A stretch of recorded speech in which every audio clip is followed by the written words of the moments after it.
Oh, I'm tired. I worked 2 hours on this, on a tank of gas. So I didn't even fill it, and it still got like at least a third of tank. This machine is incredible. I put a massive dent in the wood pile I had here. If you compare with how high it was, it's only about 3 feet tall now at the peak. So I knocked out a lot of that wood. It was scattered all the way out to here, all the way around, all the way out around the tree, all the way out here. I could narrowly walk through here, all the way over to here, you can see. And all that was filled up. So I knocked out quite a bit. But some of this requires cutting, some of it's really heavy, and I'm nursing a hernia from when I hauled this in. Now, I'm not going to mess with that until it dries out and it's not froze to the ground. So that's just not for today. But over here, I got a big pile of wood that still has to cure, but it's a good start for next year.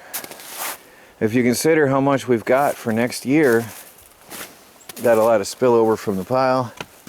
I'm starting that pile there for next year. This one right here. This is all wet. That's all wet for next year. So definitely a head start. Having the log splitter and a source of firewood for this year really made a difference. So we're gonna make it through. Now this here is what I figure we'll be able to burn yet this year. This pile here. So I'll be stacking it up. Some of it I'll take in and dry inside faster. We still have a little here that is burnable now. Again, that's all wet. And then the oak piles over here. I am burning this. If I get the stove hot and burn it hot, it's fine. As you can see, I'm getting down to the aged stuff that's ready for this year. So the stuff on top is a little bit more wet. We burn it in the day when we're home, or in the mornings firing up the stove hot, or in the evenings. Whenever we're home and firing up the stove, we burn it hot. And then that'll all be good for overnight wood. And the oak does burn a long time. I'm loving it. So this pile will get us through probably a month, maybe. I'm figuring with what I've got over there, we'll get through January into February, maybe with what we got. But I'm not going to stop. I'm going to keep going. And then by then, some of this wood on top, some of that is going to be okay for this year. I can see a couple pieces here and there are drying out nice and splitting. There's a few pieces splitting here and there. The thinner stuff will be ready to go this year, but some of it won't. So we'll see as we go. But again, every Monday I just keep cutting firewood, keep processing through, and try to get enough. Well, I've been hauling out firewood. I hauled in 4 entire wheelbarrow loads into the house, our off-grid tiny house, and stacked it up around the wood stove at a safe distance, no fear, to dry. And it didn't even really put much of a dent in here. The dried stuff ends right about here, so there's quite a bit, a lot. And 4 wheelbarrow loads is 5 to 7 days of burning. So I've got up to a week of burning firewood in the house, drying, that'll be ready for a week from now, I'm pretty sure. Because I chose the lighter weight wood, the stuff that felt much lighter. And then of course the heavier wood I put up there in the higher pile. And I'll start stacking up on this row here. And then keep on going back for next year's wood. But yeah, we got a lot. And just keep on going. So my back hurts though, because the log splitter's a little low for my back. So one day I might raise it up on a higher platform or something, so that I am not bending as much when I'm working on it. It'll help me a lot. Maybe next year.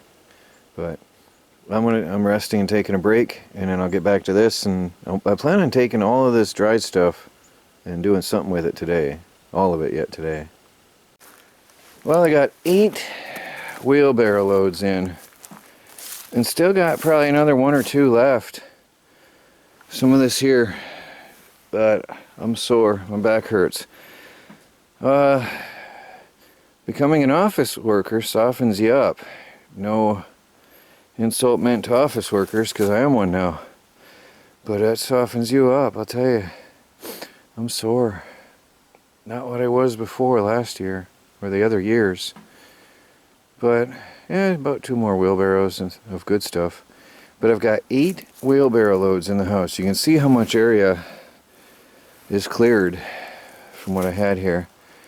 And that's 1 week. I have 1 week sitting there to dry, and 1 week is ready to burn. And we'll alternate. I took the dry stuff and put it on one side and the heavy wet stuff on the other. And we'll alternate back and forth. Now over here, my oak pile fell a little bit. No big deal. I'll just fix that later. I've still got a few pieces here to go in that could use a little drying time. So I might get that in and after we burn down a few pieces, get these in and let them dry. These just need a little bit of drying time. Now I took, you can see the pile is dwindling, and this is very much lighter. When I got over to here, that's great. I took some of this in, some of a load of that on top, ready to burn. So that'll be for tonight and tomorrow morning and so on. But we'll see how far this gets us, this stack here. See how long we make it. Well guys, that's it for firewood processing for now. That's all green or wet. This is Troy from the Do-It-Yourself World and the Off-Grid Project. Another day coming to a close. It was all about firewood today. A lot of it. The pile is really dwindling. Now I put some here that I had to cut. So the pile grew a little bit, but it's way down. I could have probably knocked it all out, but then I wouldn't have had the energy to finish stacking. Alright guys, please like, subscribe, and share, and follow our videos as we strive to become fully self-sufficient and off the grid on a budget. Burning their own firewood for heat, definitely self-sufficiency. Good night everybody.